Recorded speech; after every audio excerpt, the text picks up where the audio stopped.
آیا نمبر 7 ہے جی خاتمہ، مہر لگا دی اللہ نے، علی اوپر، قلوبہم ان کے دلوں کے، وعلی اور اوپر، سمعہم ان کے کانوں کے، وعلی اور اوپر، ابصارہم ان کی آنکھوں کے، غشاوۃ پردہ ہے، ولہم اور ان کے لیے، عذاب عذاب ہے، عظیم بڑا، بہت بڑا۔ اب اللہ تعالیٰ نے ان کے دلوں اور کانوں پر مہر لگا دی ہے اور ان کی آنکھوں پر پردہ پڑا ہوا ہے اور ان کے لیے بڑا عذاب ہے۔ خاتمہ کا یہ ماضی کا صیغہ ہے، ٹھیک ہے، اور اس کا معنی ہوتا ہے اس نے مہر لگا دی۔ اب مہر لگانا کے معنی کو سمجھ لیجئے۔ مہر لگانے کا مقصد یہ ہوتا ہے کہ جس چیز پر مہر لگائی جائے اس کے اندر نہ تو باہر سے کوئی چیز داخل ہو سکتی ہے اور نہ اندر سے کوئی چیز باہر آ سکتی ہے۔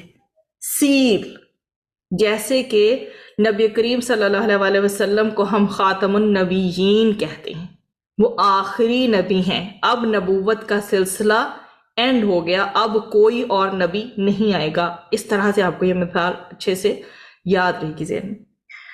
تو اس کا مطلب ہے کہ ہوا کیا، ان پر شیطان غالب آ گیا اور وہ اس کے کہنے پر لگ گئے، یہاں تک کہ مہر خداوندی جو ہے ان کے کانوں اور دلوں پر لگ گئی۔ دیکھیں ہمارے پاس جمع کسی کے ہیں، سمعہم ابصارہم، تو یہ اس کے ان کے دلوں اور کانوں پر لگ گئی، اور آنکھوں پر بھی کیا پڑ گیا، پردہ۔ اب وہ نہ ہدایت کو دیکھ سکتے ہیں، نہ سن سکتے ہیں اور نہ سمجھ سکتے ہیں۔ لوگوں کے دلوں پر گناہ چڑھتے جاتے ہیں اور اسے ہر طرف سے گھیر لیتے ہیں، بس یہی جو ہے ختم، اور جسے کہتے خاتمہ اور مہر ہے۔ اور اللہ سبحانہ وتعالیٰ نے سورۃ النساء آیا 155 میں فرمایا، بل طبع اللہ علیہا بکفرہم، بلکہ ان کے کفر کی وجہ سے اللہ تعالیٰ نے ان پر مہر لگا دی۔ اب آپ کے سامنے یہ جو قلوبہم ہے، یہ ان کے دل، مطلب گروپ آف پیپل کی بات ہو رہی ہے، یہ قلب ان کی جمع ہے۔ یہاں قلب سے مراد گوشت پوشت کا بنا ہوا دل نہیں، بلکہ یہاں پہ یہ مینشن کیا گیا ہے کہ وہ قوت مراد ہے جس میں عقل اور شعور اور ارادے کا سینٹر جو ہے وہ دل کو بنا گیا، ٹھیک ہے۔ ہماری جو عقل ہے، شعور ہے اور ارادہ، اس کو جو سینٹرلائز کیا گیا وہ دل کے ساتھ کیا گیا ہے، ٹھیک ہے۔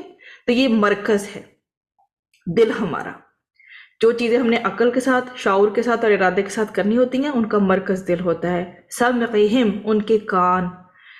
اب یہ جو ہے سمعون کے معنی ہوتے ہیں سننے کی قوت، اور یہاں پر جو ہے نا کان مراد دیے گئے ہیں، سننے کی قوت کا اظہار کیا گیا یہاں پہ۔ اب آگے ہے ابصارہم، ان کی آنکھوں کی بات کی گئی، اور یہ بصر کی جمع ہے۔ اس کا معنی یہ ہے کہ کسی چیز کا آنکھ سے ادراک کرنا، ٹھیک ہے۔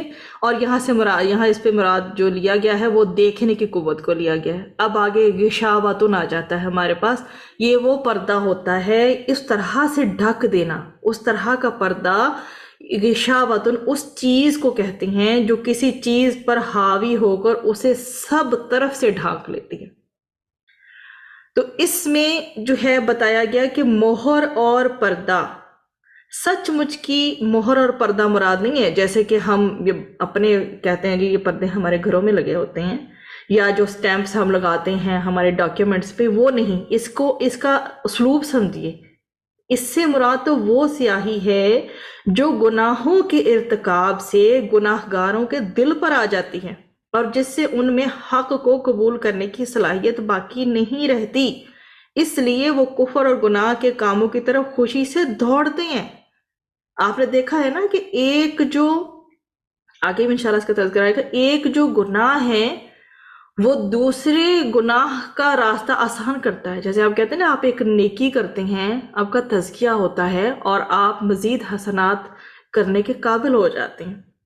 تو یہ کیا کرتے ہیں، کفر اور گناہ کے کاموں کی طرف خوشی سے دوڑتے ہیں، اور اس کو اس حالت سے تعبیر کیا گیا ہے کہ مطلب مہر سے اور پردے سے تعبیر کیا گیا ہے۔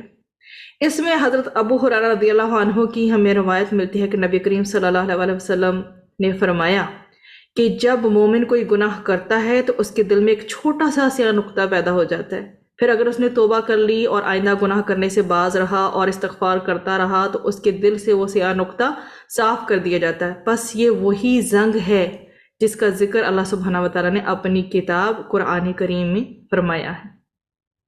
اب جو ان کے دلوں پر ان کی بدعمالیوں کی وجہ سے زنگ آ گیا ہے، اس سے کیا ہوتا ہے؟ ان کو پہچان ہی نہیں ہوتی، پردہ بھی پڑ گیا ان کی آنکھوں کے اوپر۔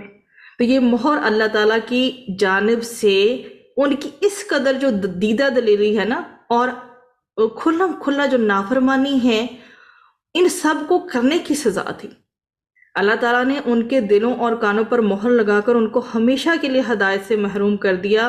اب وہ نہ تو حق بات کو سمجھ سکتے ہیں اور نہ دیکھ سکتے ہیں، اس لیے ان کو ڈرانا اور نہ ڈرانا سب برابر ہے، اور آخرت میں ان کے لیے ایسا سخت عذاب ہے کہ مخلوق میں سے کوئی اس کا تصور بھی نہیں کر سکتا۔ یہ ہے آپ کے سامنے جی وَلَهُمْ عَذَابٌ عَظِيمٌ کی جو ہے تشریح، اور باقی جو ساری کی ساری آپ کے سامنے میں نے لفظی ترجمے کے ساتھ بھی اور اس کے کانٹیکسٹ میں بھی کر دیا۔